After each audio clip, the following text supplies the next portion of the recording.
Hey class, we're going to continue today with the one and only Ivan. Home of the one and only Ivan.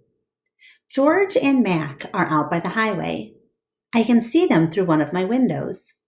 They are next to each other on tall wooden ladders, leaning against the billboards that tell the cars to stop and visit the one and only Ivan, mighty Silverback. George has a bucket and a long-handled broom. Mac has pieces of paper. He slaps one against the billboard. George dips the broom into the bucket. He wets the paper with the liquid from the bucket, and somehow the paper stays in place. They put up many pieces before they are done. When they climb down from the ladders, I see that they've added a picture of a little elephant to the billboard. The elephant has a lopsided smile. She is wearing a red hat, and her tail curls like a pig's. She doesn't look like Ruby. She doesn't even look like an elephant. I've only known Ruby for one day, and I could have drawn her better. Art lesson. Ruby asks a lot of questions. She says, Ivan, why is your tummy so big? And have you ever seen a green giraffe? And can you get me one of those pink clouds that the humans are eating? When Ruby asks, what is that on your wall? I explain that it's a jungle. She says the flowers have no scent, and the waterfall has no water, and the trees have no roots. I am aware of that, I say. It's art, a picture made with paint. Do you know how to make art? Ruby asks. Yes, I do, I say, and I puff up my chest just a little. I've always been an artist. I love drawing. Why do you love it? Ruby asks. I pause. I've never talked to anyone about this before.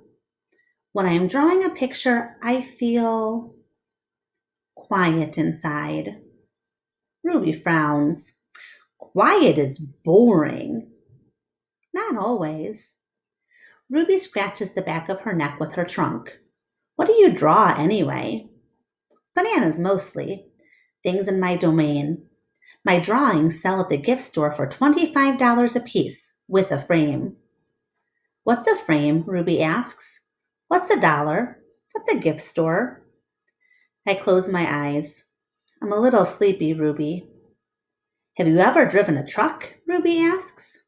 I don't answer. Ivan? Ruby asks. Can Bob fly? A memory flashes past, surprising me. I think of my father, snoring peacefully under the sun, while I try every trick I know to wake him. Perhaps, I realize, he wasn't really such a sound sleeper after all. Treat.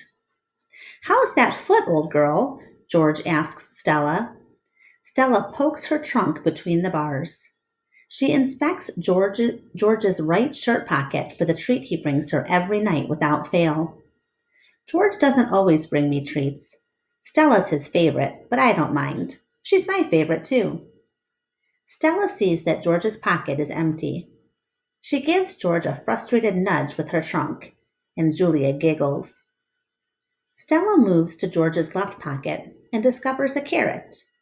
Nimbly, she removes it. Mac walks past. The toilet's plugged up in the men's bathroom, he says. Big mess. I'll take care of it, George sighs. Mac turns to leave. Before you go, Mac, George says, you might want to take a look at Stella's foot. I think it's infected again. That thing never does heal up right. Mac rubs his eyes. I'll keep an eye on it. Money's tight, though. Can't be calling the vet every time she sneezes. George strokes Stella's trunk.